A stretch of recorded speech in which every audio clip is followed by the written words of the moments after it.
is I, John O'Regan, the uncommon voice for the common man, coming to you today live from Shadyside, Ohio, where the good news is today that Congresswoman Gabrielle Giffords appears to be making a speedy recovery in her gunshot wound in the heinous act of violence that happened in Tucson yesterday.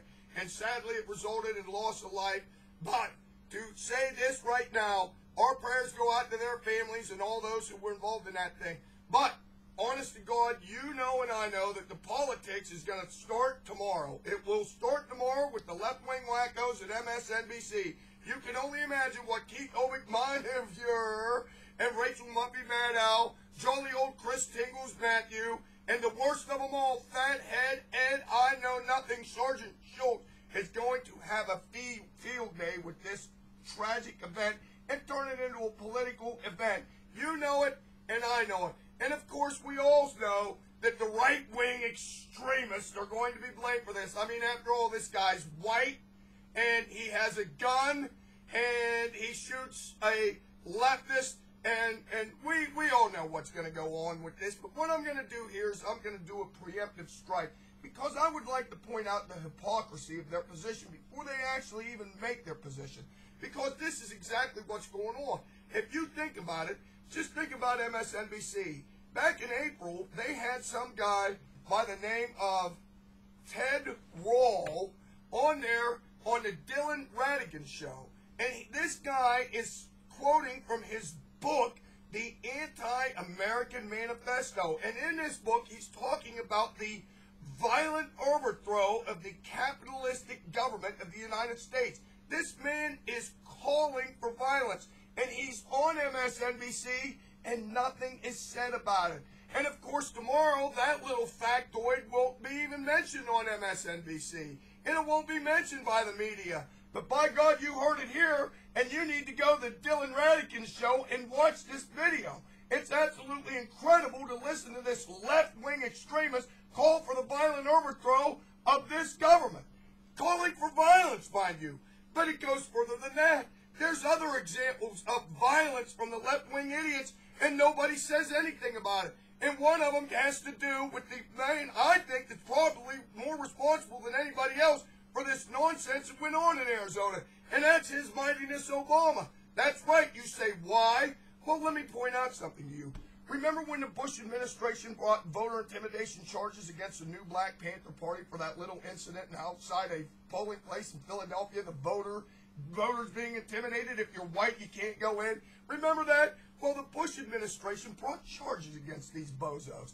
And you know what happened? When Obama's Justice Department takes over, the left-wing extremists, the Obama administration, they dropped those charges against them. So in other words, if you're a member of the new Black Panther Party and you can find a polling place, but don't confuse it with White Castle restaurants, go ahead and protest. We don't care. If you can throw the election our way, protest all you want. But what was amazing about this is about 2 or 3 days after this guy's set free, Shamir Shabazz, he's standing out in front of a street somewhere, blowing with a bullhorn, calling for the killing of cracker babies. That's right. That the only way we're going to get social justice is to kill white people.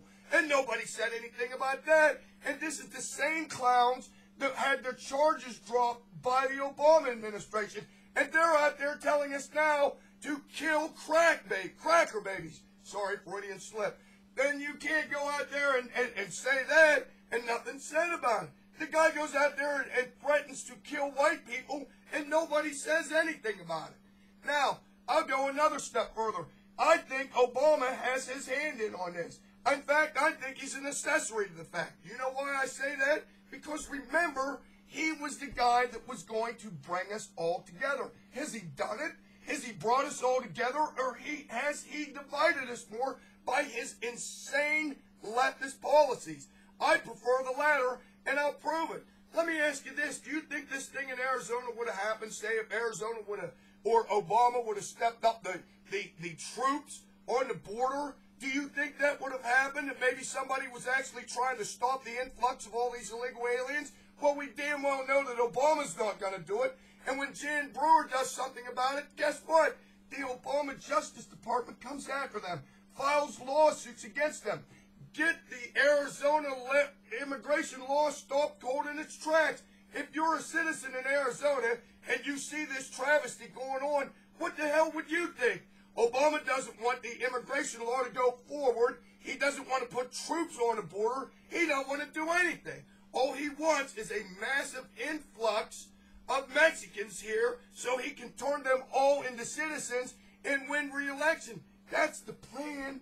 And then this guy here, he's obviously a nutcase. He says that people can't speak English in his area where he lives. But there's also a little hypocrisy with the left-wing wackos on that too. And you know how I know? Because if you read some of the things he talks about this nut job, talks about some of the things about language, that people can't speak English, people can't read English, people can't understand English. But to prove the hypocrisy, once again, I'm going to go back to an interview in Playboy magazine with that left-wing nut job, Keith Obik-Monführer. And in that interview in Playboy, they asked him to say something conservative, just one thing conservative. And you know what that thing was? The one conservative thing that Keith Obik-Monführer had to say? He actually said this, quote, unquote, speak English. But do you think that's going to be mentioned tomorrow on his show when he's going after this guy? Oh, no, of course not. But they don't mention their hypocrisy, and I just did. And I'm telling you this right now. The contentious political climate that has been made by this radical left-wing extremist president has something to do with that heinous act that happened yesterday in Tucson. You can take that to your capitalistic bank and put that in your blue Hawaii leaves, roll it up, crush it, and smoke it. Because that's the damn truth, and you damn well know it. Until next time, this is your favorite right-wing extremist, a man of high moral character, Ronald Reagan, the uncommon voice for the common man, saying this to you now. When outrageous hypocrisy news like this